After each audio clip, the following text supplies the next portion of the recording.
Alors très bien, alors je m'appelle Jean-Marc, j'ai 38 ans. Donc avant la formation, j'étais dans la vente, j'étais responsable des ventes chez Ulti, l'outillage et l'électroportatif. Mais depuis que j'étais majeur, en fait, je cherchais à rentrer dans des casinos. J'avais postulé quand j'avais 18 ans, mais j'avais eu aucun retour. Et donc quand j'ai eu 25 ans, quand je travaillais donc, comme responsable des ventes, j'ai vu qu'il y avait une formation qui existait. Donc bien sûr, c'était Cerus qui faisait une formation à Lyon. Et voilà, j'ai tout plaqué et je me suis dit c'est ça que je veux faire. Et je suis parti faire donc la formation à Lyon. Et c'était début 2005, janvier 2005, ça doit être un truc comme ça. Ouais. Donc une fois que j'ai fait cette formation, après cette formation, je suis tout d'abord parti à Deauville faire la saison. Je suis parti à Deauville faire la saison. Parce que mon but, bon, si j'avais fait ce métier, c'était pour aussi un peu voyager à droite à gauche. Et en même temps, on avait appris qu'en Suisse, les salaires étaient plutôt agréables pour les croupiers. Et voilà, Cyrus m'avait dit, écoute, si tu as envie d'aller en Suisse, tu peux faire d'abord la saison à Deauville. Ici à Deauville, t'es l'un des meilleurs, ils t'enverront sûrement à Montreux. C'est exactement ce qui s'est passé. Voilà, j'ai fait la saison à Deauville, c'est très bien passé. Ils m'ont recommandé pour aller à Montreux. Et donc je suis parti à Montreux en Suisse où là-bas j'étais croupier pendant 2 années à peu près. Donc je suis parti en Belgique, j'ai travaillé au Casino de Bruxelles, je suis resté 2 ans.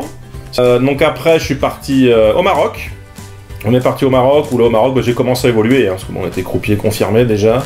Au Maroc je me suis retrouvé chef de table. On a fait l'ouverture du Mazagan Beach Resort. C'était un gros complexe qui est toujours d'ailleurs.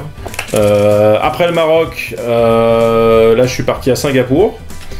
À Singapour, là, je me suis retrouvé pit superviseur. Donc à Singapour, maintenant il n'y a plus que 350 tables, mais quand on l'a ouvert, il y avait 800 tables. Donc, je ne sais pas ce qui s'est passé entre temps depuis que je suis parti, mais en tout cas il y avait 800 tables et on devait s'occuper d'une dizaine de pits. Et donc voilà, c'était un autre monde. C'était vraiment des très très grosses parties. C'est là où il y avait beaucoup de jeux. C'était ce que je cherchais en fait dans ce métier, c'était d'avoir du jeu, d'aller dans des casinos où il y a du jeu ou dans les plus gros casinos. Donc en allant à Singapour, j'avais un peu réalisé un rêve.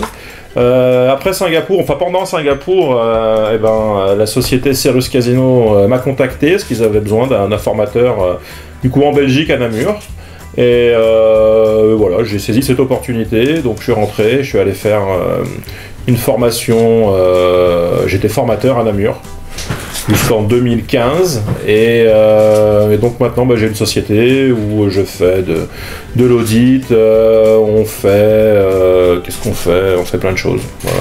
Audit, on est une société d'événementiel pour le poker essentiellement et voilà, on fait de la formation pour des directeurs de poker, des choses comme ça. Alors la formation Cerus, qu'est-ce que j'en retiens? Ça m'a donné des bases. Ça m'a donné des bases et ça m'a donné aussi un réseau pour attaquer le métier. Il faut bien savoir que sans cette formation, jamais j'aurais fait croupier. Voilà, c'est vraiment, on nous apprend des bases, des bonnes bases. Après, c'est à nous de s'être impliqués plus ou moins dedans. Voilà. Si dans cette formation, on est là, on est feignant, on n'a pas envie, il va pas se passer grand-chose, comme toute formation. Si on a envie, qui est motivé, les formateurs font en sorte de nous pousser jusqu'au maximum de nos capacités.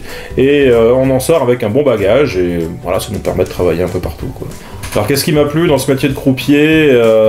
C'était vraiment le contact avec les jetons, avec les cartes, manipuler, être un peu le maître du tapis, voilà, le maître du tapis vert, la technicité du métier, les calculs mentaux, tout le côté technique du métier vraiment me passionnait et puis des fois on avait des clients vraiment très très agréables, très très chouettes, c'était encore bien.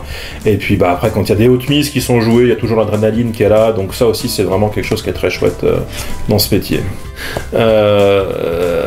Ça serait tout simplement d'être passionné. Il faut vraiment être passionné par le métier parce que certes il y a des contraintes. Le travail de nuit, les jours fériés, parfois la clientèle est difficile, donc il faut être passionné, il faut vraiment rentrer dans la passion du métier. Si vous n'avez pas la passion, et que vous faites ça comme vous pourriez faire boulanger, ça va être compliqué. Donc moi mon conseil c'est soyez passionné, ayez envie de faire ce métier.